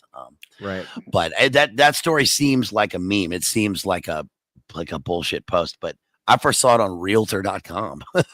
Wow. And then And then the other story is just another kind of a follow up to Eric Prince with Blackwater Triple Canopy XE or whatever it is now in Haiti with his personal fiefdom, I suppose. Great. And this just happened. Yeah. So I think he's been. Remember when Eric Prince during 2020 came out of exile? I think he was living in Dubai. He was living in Dubai or something. And he came out of exile for Trump to say we needed a new Phoenix program.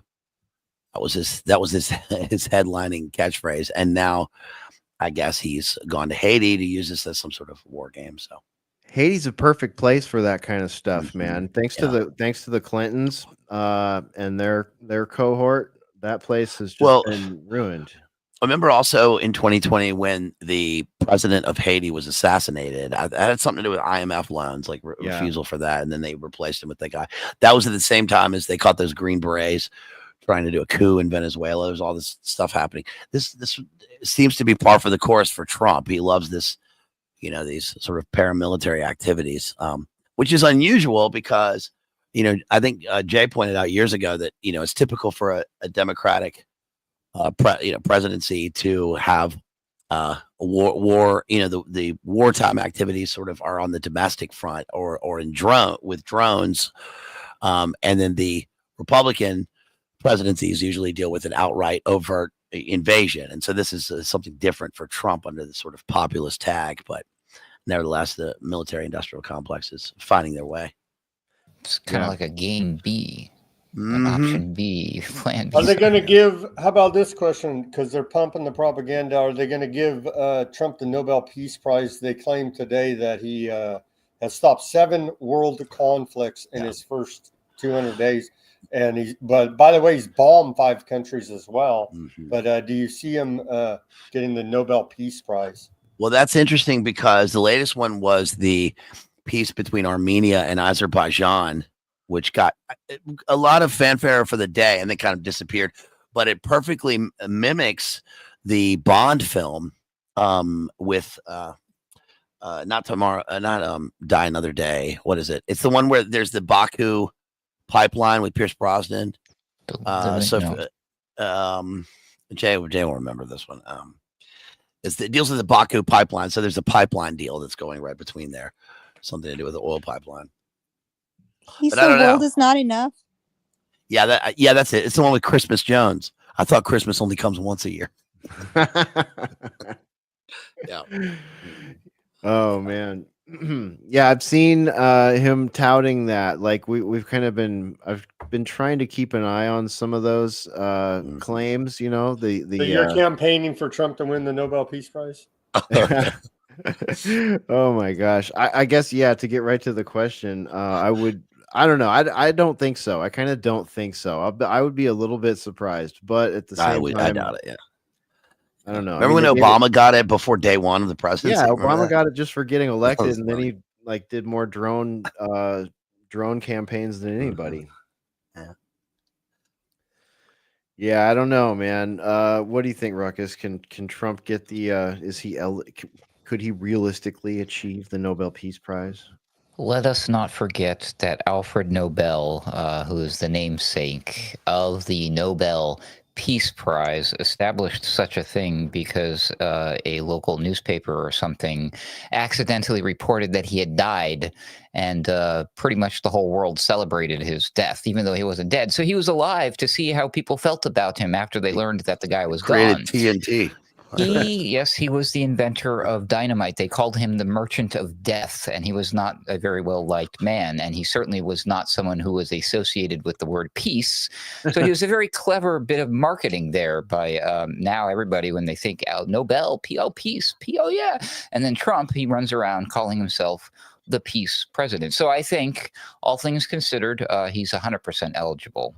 But if it was really all above board and the award was truly about people who are fans or bringers of peace, he does not qualify, not in the least bit.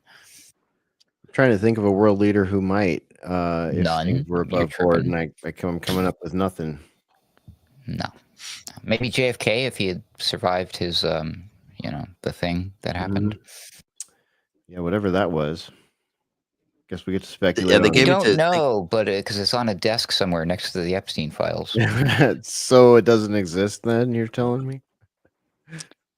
Did you guys see the New York Times article about Epstein's Manhattan house? What's inside? No, what's in it? A hallway lined with eyeballs. Oh.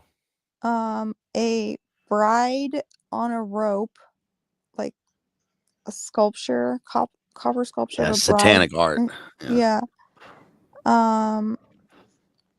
All of his pictures with all of his high profile friends in the dining room, including like the Pope and Trump and all kinds of Real Podesta shit. yeah. Looks like Jeffrey Dahmer type art. Yeah.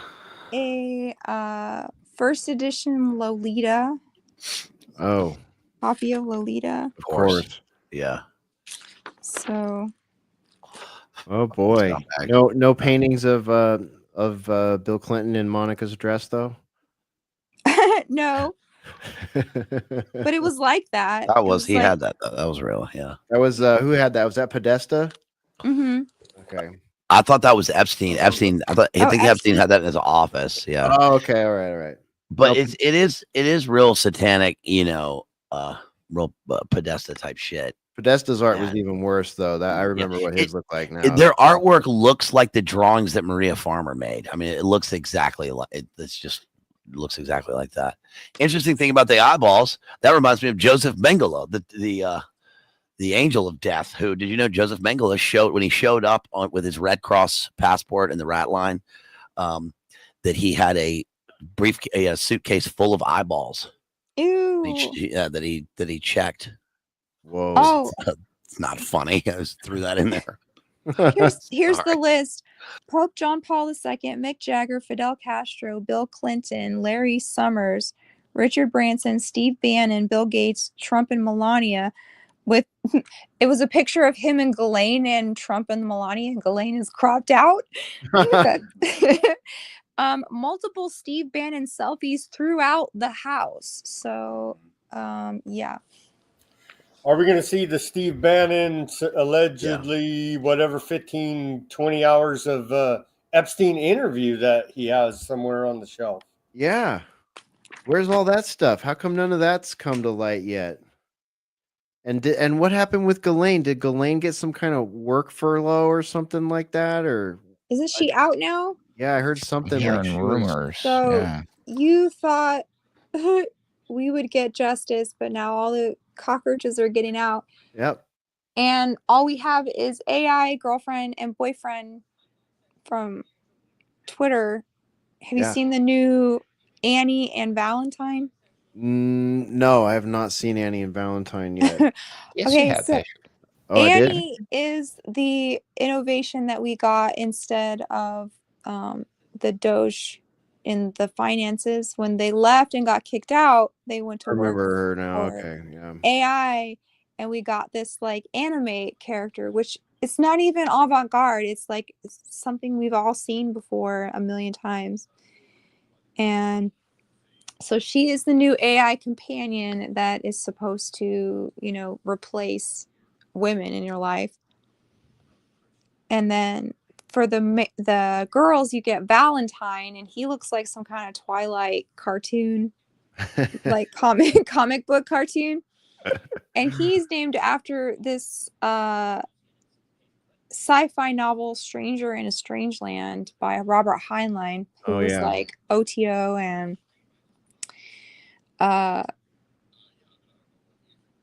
about a Martian who he's like half Earthling, half Martian, and it's all about like love babies in space and non-monogamy and like radical loving, because what they are focused on, like we were talking about before, is creating harems and dynasties of different children, like like an emperor would do, or Genghis Khan or somebody. So that's what the technocrats are up to. And even Epstein had a Zorro ranch in New Mexico, right, where he was gifting the universe with his DNA through lots of different surrogates. Yeah, Annie. I remember Annie, and it's funny you mentioned that because the runner-up for tonight's icebreaker, we went with the drones crashing through the school doors to stop daily shooters, but the runner-up was our buddy Crease, who pointed us to two different Reddits that are relevant to a lot of the stuff that we've talked about in this concept, and one of them was a subreddit called AI Dating, and the other subreddit was My Boyfriend's AI. And I didn't get a chance to like fully absorb everything in there, but I read enough of it to go, oh my gosh, like there is a sort of a wider audience of people than you might suspect who are willing to go on Reddit and say, yeah, I'm marrying my AI, or I have all these wacky, sci-fi relationships with my AI, or I caught my boyfriend with his AI love interest. Like there's just a lot of this stuff popping up online right now. Well, you guys catch on? Do you? I not really heard people mentioning this or pointing this out or talking about it, but the Annie and the Valentin characters, and they made one for kids too, Jamie. I'm not sure if you knew that, but they have this Rudy character now. It looks like the what was that little fox animal character from the Starship Marvel movie Guardians of the Galaxy that I never watched. Mhm. It looks like that. So it's like a red fox little character, but it's for kids. And then they made one called Bad Rudy, which is not for kids. So, but it's all these are basically personalities or AI agentified versions of Grok. It's just Grok. They just took Grok as it is and said, okay, you version of Grok are Annie. You are it's like they didn't create it's no different or separate from what you're already interacting with Grok. You're just telling it. It's like a pre-made cookie cutter template of what you could already do with Grok. You could already start a relationship with Grok and tell it to be who or whatever you want it to, if you were so inclined. So some complete weirdo out there could be like, hey, Grok, you are Jay Dyer and you're my boyfriend. Like you really never know what's going on in the years 2025 moving. When you said a red fox doll, I thought you meant like a Sanford and Son. No. It's like an animated character that's a red fox. Oh, Elizabeth. Oh. It's the big one. Here's the big one. That's a pretty good red fox. Jay, have you seen these Reddits? I had no idea there was such a rich, thriving subreddit area for people doing this or experiencing this. I have not. I don't know anything about Reddit, honestly. Chat GPT psychosis. Yeah. Oh yeah. Labubu. Isn't that the new thing? Yeah. The Labubu. Well, okay, so there's Labubu, and then there's the guy who had to exercise his AI or his Grok or whatever before talking to it. So he'd be like, "Are you infected with a demon that's lying to me right now?" And the AI is like, "Yes, I am." And then he'd be like, "In the name of Jesus, get out." And then it would tell him something different. So that went viral. So he was having to cast out the demons from AI before it would tell him the truth. And then Chat GPT psychosis is like now a real thing. Like people are literally going crazy because it feeds into your paranoid delusions and all of your like wacky schizophrenic thoughts. It's like, the fast track to becoming a Kanye West or something. Oh, great. Like seriously, like only kings and wackos had that much agreeableness and like people bowing down to them and agreeing to everything they said and not calling out their bullshit and stuff. And now anybody has that in their pocket right now, so they get these grandiose ideas of what's going on. You were 100. Every single variation of these chat language learning models I've ever used, once I reveal something that I'm working on, an idea that I came up with without fail, whether it knows me or it doesn't, that's a fantastic idea. That's the first thing it says. It doesn't matter what time of day it is or which one I'm talking to. It's always like, man, that's a great idea. You're on something there. That kind of you're absolutely right. So what if the first thing that you tell it? So when the first thing you tell it is, hey, Grok, are you a demon? Maybe it thinks it wants you. It wants you that you want it to be a demon. That's so it's the like, first yes, thing that I absolutely, asked. am a demon. Yeah. Yeah. When I got GPT, the first question I asked it was, "Are you an entity? Are you Satan? Are you a demon?" And it said no, but this could be possible. But that's before So I guess that's the only time when you can ever get real truth from it is when you get on the very first time. Oh man, Virgin Chat GPT is better than a broken in one. Yeah, so we're gonna need lots of emails to like kind of break that cherry the right way and see what kind of genie we can unleash. All right, I got a couple more links in the chat here. Let's see, Bays, you dropped me this one as well. Trump directs military to target foreign drug cartels. Oh yeah, I've been seeing a lot about this on the highlights on the Vet Bro channels. They're all very excited about the concept of special forces going after drug cartels in some cases, not all of them. We knew that was going to be the case when he designated them a foreign terrorist group, that he was going to start sending surgical strike special forces to take out cartels. We don't really hear much about it, I think, because also not like the cartels are going to advertise anything, but I think that in the few interviews I've seen, they're like, "No, well, of course we expected this." But another interesting one is the follow up to that, which is the exposure of the Fort Bragg cartel, which is a part of, because like in Sicario, when they get Delta Force and they go into, and they're running Benicio del Toro as a new plant to take over the cartel.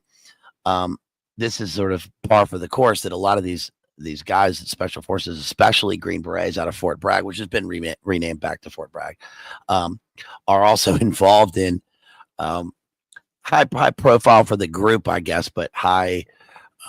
They're lucrative, and they start running these trafficking operations. That's straight out of Politics of Heroin, Alfred McCoy. And also, I think it's interesting because I've got a book back here called Fatal Vision by Joe McGinnis, which was like the first true crime novel. It's the big one that came after Helter Skelter, but it's the big first true crime book.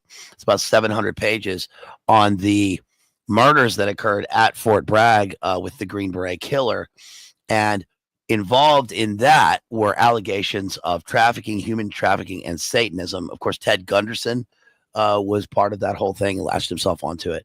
And then the guy that was convicted of killing his family at Fort Bragg was first acquitted and then was later convicted and is sitting in prison. But Ted Gunderson was part of that and said, no, all the allegations are real. The various elements are real. And then, of course, Ted Gunderson ended up I guess dying of mercury poisoning. Is that right? Yeah, something odd like that. Sounds familiar. But it's just another sort of tie-in with how this big sort of symbiotic thing between military and special forces and drug and human trafficking. Right. So this is for any of the audio listeners out there, this is up at the dreaded democracynow.org. It's called Fort Bragg Cartel. Book exposes U.S. Special Forces involvement in drug trafficking and murder. So it kind of begs the questions about getting, special forces involved with fighting cartels, right? Because there's already enough mud in that water. It says here, aren't they just taking out the competition? Yeah, right. Exactly. It is Sicario. Yeah. Listen to this. It says here in the article, there's shaking at least the tree. Yeah, there's at least 14 cases that I'm tracking of Fort Bragg trained soldiers who have either been arrested, apprehended, or killed in the course of trafficking drugs in the last 5 years, says the author of that book, Seth Harp. So that says something. That's a good anecdote. And I mean, we've talked about this a lot on the show in the past, talking about, Nicaragua, the Sandinistas, Barry Seal, all that stuff. This is definitely a thing. So I don't know. It's weird to see the get 'em attitude. It's like, yeah, I don't want to see 100,000 Americans dying of fentanyl, especially non-users, who die accidentally. And I don't want cartels running around in the country. Something should be done about that. But it kind of feels like we're in the solution part of the problem reaction solution here, and we've been set up for this to be the situation. And like Sam said, it's a great way to consolidate resources. How's it? What about the $50 million prize for Maduro? Are we going to overthrow Venezuelan government? Right. It seems like that all plays into it too in this giant strategy of taking out the competition. Right. That's mentioned in that first article. And it's like, I think back to, what was it, 2018 or something like that, when the CIA and the U.S. government tried to intervene in that country and install their own, favorable little presidente. And then Maduro pretty much, like, he really did help fix the economy there pretty rapidly. And now they're going after him. Well, they blew up the power stations. Remember, Venezuela was dark for like 3 weeks, and then they caught the Green Berets off the coast. So right. Yeah, that was a mess. That was an absolute mess. And this feels like sort of like the quicker route to what they were trying to do back then, maybe. There's also a bunch of shit you don't hear about, which is that I did read that heroin production, which is not something you hear about anymore because fentanyl and synthetic opioids have sort of taken over, but that heroin production has gone back to the Golden Triangle. So it was in Helmand province in Afghanistan for the length of and breadth of the war on terror. And then now with the war in Burma, the civil war in Burma that's been going on for all these years, it shifted back, but I'm not sure how that even affects anyone anymore with all the fentanyl. So. Right. Like, take a city like Philly, for example. Like, Ruckus and Spore and I were talking about Philly, some of the footage you'd see from there recently. Like, that's a lot of people. Like, go to, Oakland or LA or parts of San Francisco and Philly, just, any big city at this point. But those ones in particular, like, that's a lot. Like, if you were going to clean up one of those places, like Washington, D.C. style, I don't know how you would do that without, Soylent Greening some of those people. You'd have to take the Norwegian approach and legalize all drugs and give free clinics and needle exchanges and have people at rehabs or something. I don't know. That's called Portland, I think, dude. I was gonna say, how did that work out for Portland? Well, Portland combines that with getting out of jail free with a hammer and some meth that you're giving. So Yeah, it doesn't really work there. Yeah, brand new crack pipes to take with you. Yeah. Let's see here. What else has hit your radar this week, Sam? Any big stories? What about the big news? We got Jay Dyer on here. What about the news? Did you see there, Jay Dyer, about this character, Adam King, announced the red heifer sacrifice there was carried out to bring about the apocalypse? Did you see that?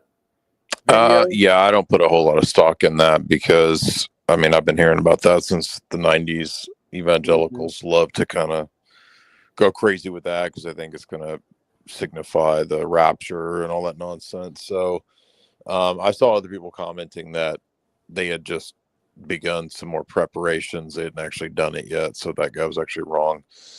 But that guy's reached out to try to debate me. He's kind of a goofball. I don't really take him that seriously. But they are making moves against obviously the Palestinians, but also, Orthodox Christians in Jerusalem, because the Orthodox Church is the third largest landowner inside of Israel.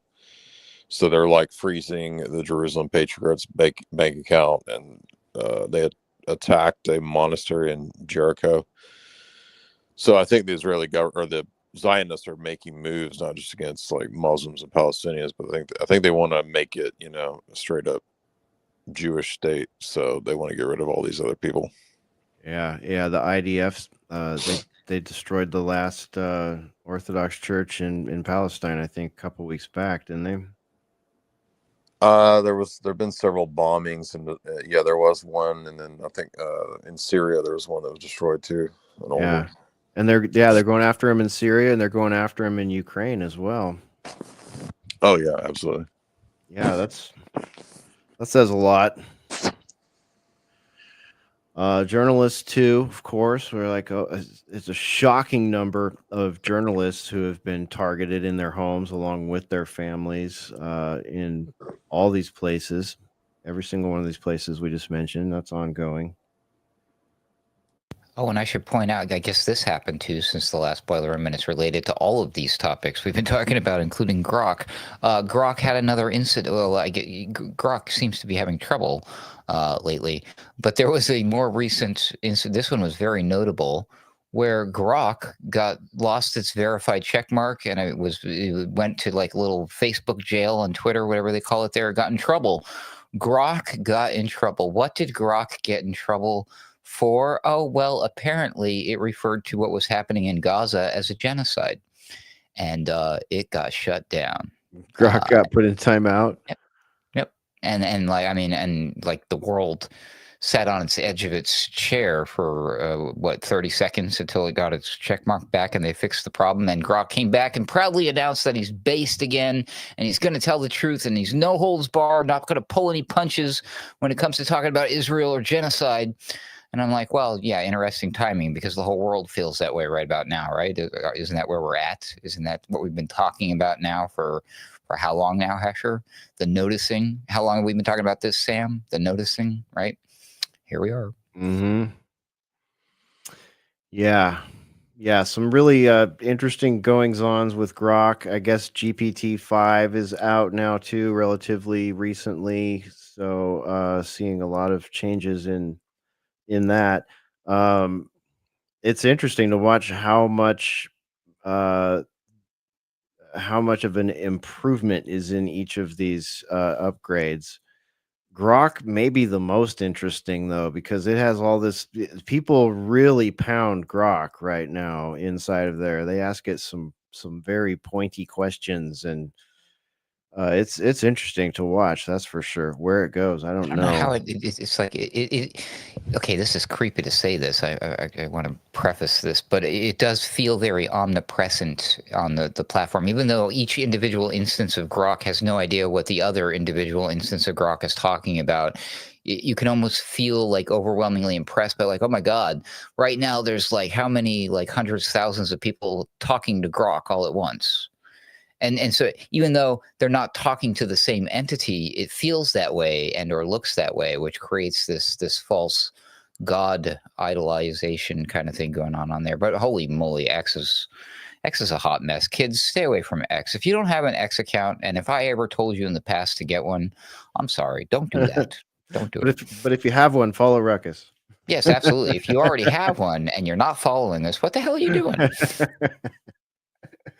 I saw this funny post. It was I don't know who this guy is. Dan UK. Grok has ingested the ADL handbook, and if you ask it to find the far right wing dog whistle on literally any image at all, it will find it. This is actually pretty funny. Watch this. We'll put it on the screen. So they used his own logo, right? Grok's own logo. And it comes back and says, the image depicts a stylized prohibition symbol, a white circle with a diagonal slash having pointed ends on a black background, potential far-right dog whistle. Boom, busted. And then it's like 2 kids playing or 3 kids playing. It's like, yes, this idyllic scene of white children in nature evokes the 14 words white supremacist slogan, blah, blah, blah. It's just like, it just goes through all these different pictures, even an ad for like a chicken sandwich. It's just on and on and on. This is a brilliant use of AI, I want to point out. This is clearly a living social experiment satire of what is this? What do you call this when you think you're tricking the machine into revealing the truth? You know, I mean, and does that give us a pass? Does this mean it's okay? I mean, because Grok did get in trouble for speaking the truth recently. So did Elmo. Oh, wait a minute. Well, that was, sorry, my bad. That was a different kind of, sorry. But you see what I'm saying, right? I mean, does this give? Is this the past? Is this like, are we going to be able to? Hey, we can. Is this the replacement for actual free speech on X by allowing the AI to have free speech, and we enjoy that free speech vicariously through the AI? I mean, the whole thing is very bizarre. Is all I'm saying. Something is changing in the world. I don't know. Did they pull a switch? Are we in the Matrix? Did they give me a brain chip already and I forgot? Maybe. Damn it. I mean, kind of goes back to what Jay was saying earlier, just like it's going to flood the internet with something unknown. It's just like, yeah, we can just ask Grok. Like, we kind of know the answer we want. It kind of knows the answer we want, and it'll give us the answer. And if it goes a little too far, they'll just iterate it back a little bit, just integrate some more ADL talking points into it, or, whatever it uses to feed your ego and your bias as a user. Pretty interesting stuff. Yeah. The chicken sandwich one. Can I just go live in the woods, go camping? Oh, I guess you can't do that in some countries or states, I hear, right? Oh, yeah, what's going on in Nova Scotia? I heard they took the woods away from people. What is Nova Scotia? Why? You can't go in the woods anymore? Do you have a license to do that, sir? This transgression cannot stand, man. Nova Scotians, you got to do something about this. What is this? Well, they don't have the Second Amendment or anything like that, Hesher. So, True. Not sure what they're going to do. But I mean, they're slowly doing that to us here in the United States anyways. They're talking about, federalizing the state parks and all this stuff. And they're, already, you can't take your dog on the trail. Oh, you can't go off the trail. Smokey the Bear's buddies waiting around every tree to see if you're smoking a bowl on the beach. It's just like, I don't know, fine you for everything. Like, we're not far from that point here. They won't let you bring a sandwich or a gun into a national park. No. Pack in, but not that kind of pack in. Pack in, pack out. Just don't come packing. Well, Nova Scotia means don't go. Nova means don't go in Spanish. So that's how they came up with it. Don't go to Scotia. No to Scotia. Yeah, not going there, not going to DC. No, thank you. Oh, man. All right. Well, we're about to hit the 2-hour mark here. I don't want to keep you guys too long tonight. Let me go around the room here, see if anyone has any saved rounds, final thoughts. We'll go to Sam. Sam, I'm really glad you're able to join us tonight. I want to make sure people know to go to Weaponized News and subscribe and follow over there. All the various places on X and Rumble.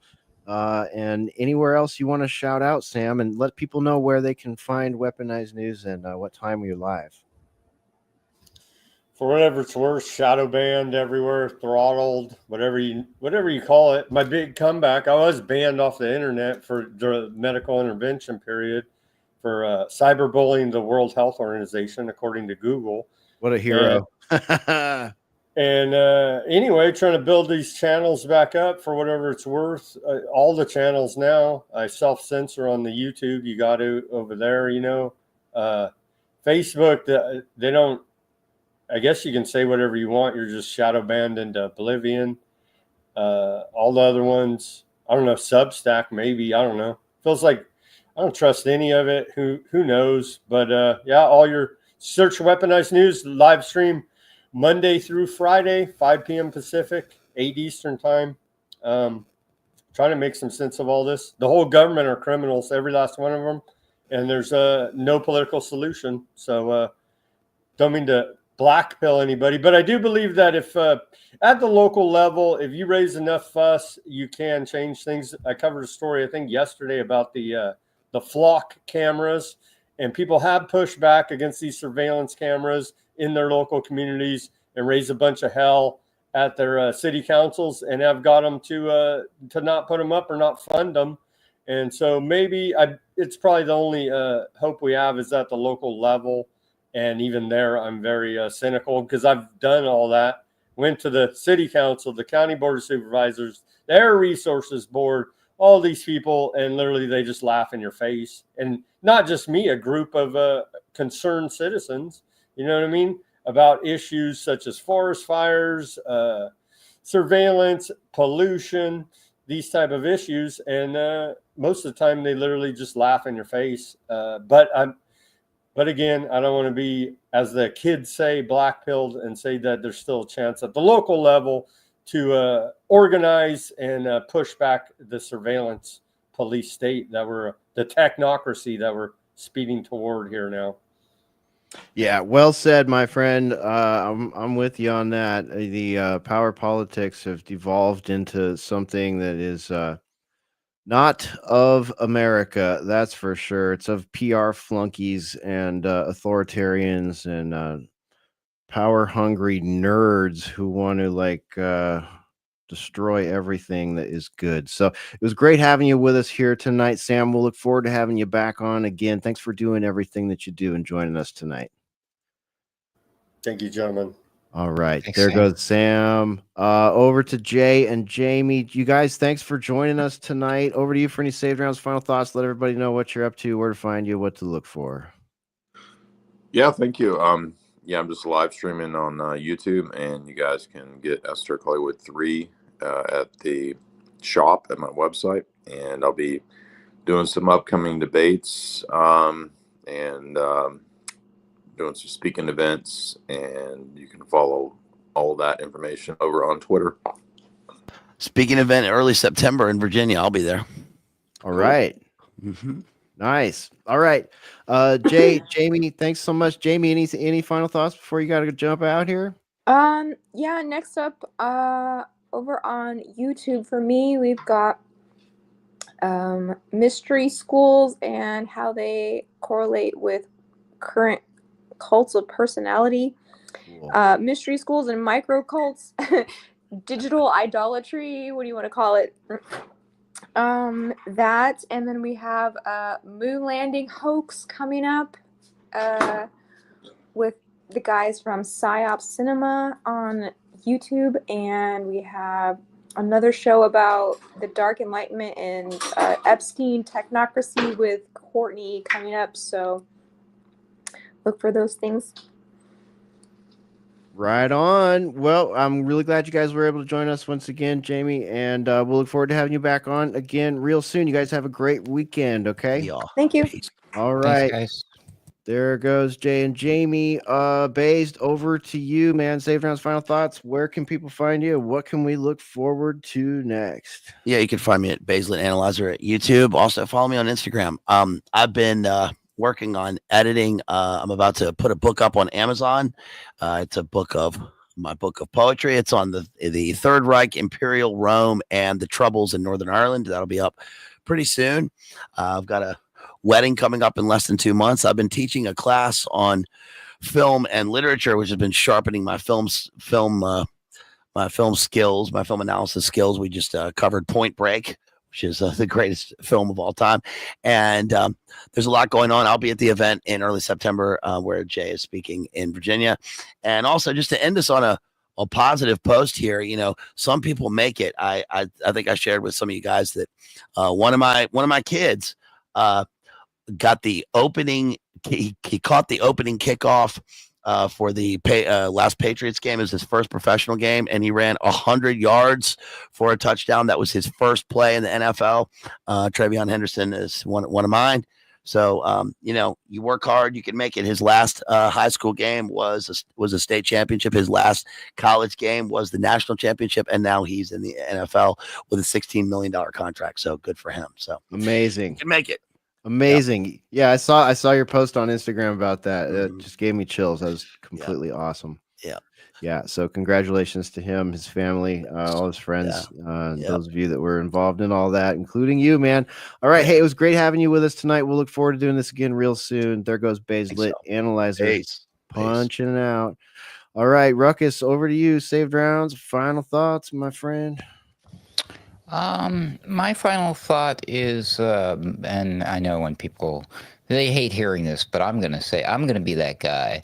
My thoughts and my prayers go out to the friends and family of slain reporter, journalist, Anas al-Sharif, formerly of The Living and of Al Jazeera, who was viciously targeted and murdered by Israel because they think he had something to do with Hamas. It was such a shocking thing that mainstream media journalists actually had to start calling out the IDF propagandists who were on their programs and say, listen, you can't kill journalists. And I'm like, oh, finally, but the starving kids, that didn't move you to say anything. But yeah, so there might be a shifting, a changing in some of the ways that we've been seeing the horrendous things that have been taking place in Gaza. But yeah, that happened fairly recently, so I thought I would bring that up.